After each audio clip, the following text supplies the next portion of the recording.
Hi everybody. We're going to be doing 1 Samuel chapter 8 today. But we're going to back up a few verses to verse 15 where we left off a few Sundays ago.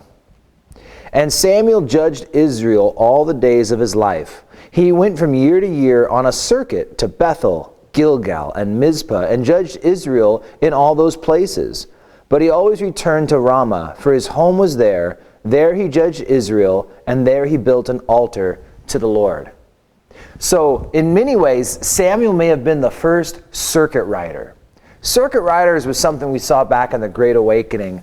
And what it was a preacher who would just go from town to town to town, and he'd ride around preaching the gospel. One of the most famous of these circuit riders was John Wesley.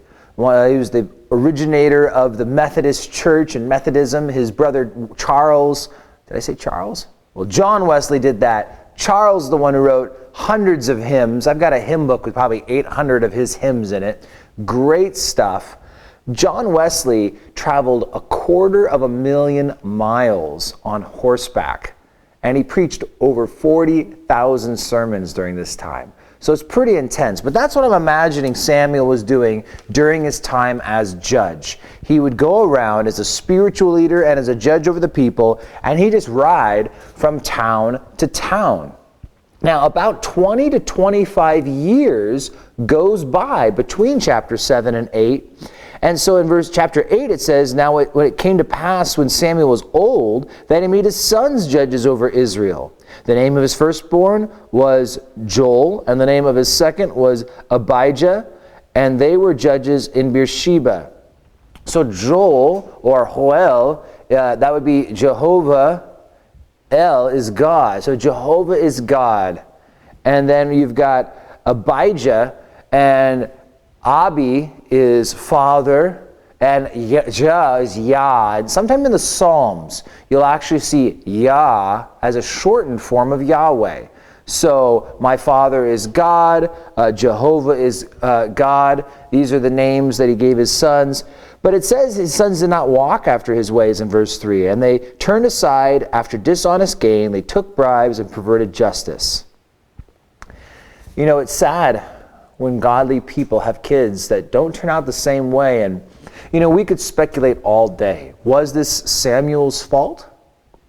Or maybe it was just his kids and there was nothing Samuel could have done. Oftentimes, though, it's a good warning for all of us who love the Lord and serve the Lord. And sometimes we get so preoccupied with ministry, we forget that our primary calling is to our spouse and to our children. If we are married, God has laid it upon us that becomes a demand in our life to raise godly children, because we need to remember, no matter how much I love the Lord and with how much zeal I want to serve Him, if I raise godly children, they're going to carry on what I have begun. But if I let them go by the wayside because I'm so busy with ministry, in the end, it kind of stops with me, and it kind of stopped with Samuel. And it's a shame, but we don't know. We don't know why his sons didn't follow after him, but the people weren't happy. In verse 4, it says, All the elders of Israel gathered together and came to Samuel at Ramah and said to him, Look, you are old, and your sons do not walk in your ways. Now make us a king to judge us like all the nations. But this thing displeased Samuel when they said, Give us a king to judge us. So Samuel prayed to the Lord. So he's not happy because he knew that they were supposed to just be following God, and they shouldn't need a king to be like the other nations.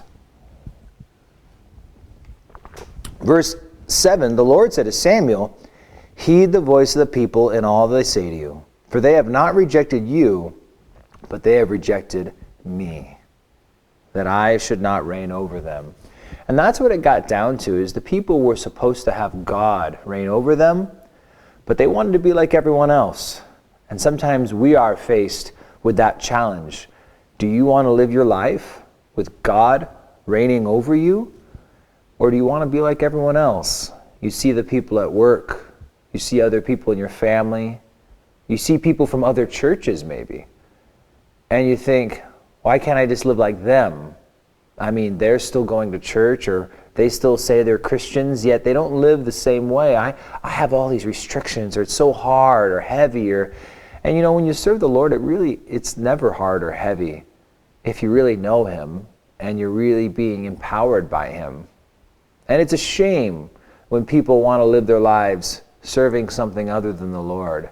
But that's what the people wanted.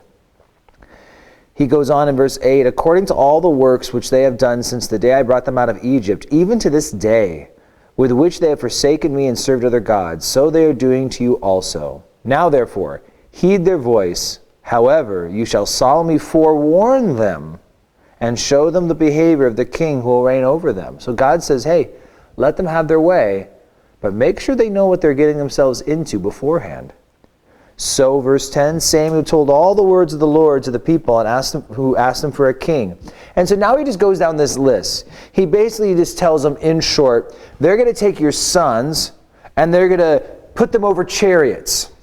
More specifically here, it's not so much the army chariots, but it was actually over the chariot, his own chariot. And so the idea is that these are the people who would guard the king and run before the king. So it's not really talking about the army yet here. It's more talking about the personal entourage of the king. But he's also going to put them as captains. So here's the army, over thousands, and captains over 50s, and some of them to plow and to reap the harvest. So some of them he's going to take, your sons, to be in the army. Some of them they're going to take to work in his fields. He says your daughters are going to be perfumers and cooks and bakers, and so he's going to take your daughters and they're going to work for him. He's going to take the best of your fields, vineyards, your olive groves. He's going to give it to his servants. So he's going to take some of your lands to be his own. He's going to take a tenth of your grain, your vintage, and give it to his officers and to his servants. So he's going to tax you so that he can pay all these people that he has working for him. He's going to take your male servants, your female servants, your finest young men, your donkeys. They're going to put them to his work. He'll take a tenth of your sheep, and you will be his servants. Sounds like heavy taxation, huh? But he's trying to let them know, right now, you don't have any of this. You serve God, and whatever God asks of you, he's still going to ask of you. But if you have a king, now you have to be serving two people. Wouldn't you rather just serve God? And he tells them all this stuff. And verse 18, and you will cry out in that day because your king whom you have chosen for yourselves, and the Lord will not hear you in that day. Nevertheless, verse 19, the people refused to obey the voice of Samuel, and they said, no, but we will have a king over us, that we will be like the other nations, and that our king may judge us and go out before us and fight our battles. And Samuel heard all the words of the people and repeated them in the hearing of the Lord. So the Lord said to Samuel, heed their voice and make them a king. And Samuel said to the men of Israel, every man go to his city. So that concludes the chapter, but these last few parts are pivotal and they're critical, and it's just right here we see this one word. Man, it's such a powerful and sad word. Nevertheless. So often God warns us in the Word of God, if you do this, this is how it will turn out. And yet so often our response to the Lord is, nevertheless, I'm going to do it anyway. We get caught up in that. And it says in that day the Lord will not hear your cry. It's not that the Lord doesn't hear, but he won't respond. He won't take back what he already warned you. He said, if you go down this road, this is how it will end. And we go down that road and we might cry out, Lord, can I go back? And he's like, no, what's done is done. But what's great, as we'll see in the coming chapters, God will bless them nonetheless. He'll say, hey, I told you what would happen if you decided to get a king at your timing when you wanted a king, but I'm going to bless you nonetheless. I'm going to find a way to make the best out of this situation, and we're going to get through it together. And that's what God does. He takes our mess-ups and he gets us through them. He grows us from them and he teaches us from them. And they wanted a king to go out before them and fight their battles. But it's sad that they forgot that up until this point, it was the Lord who went before them. It was the Lord who guarded behind them. The God of angel armies, who was always there to protect them and take care of them and their needs.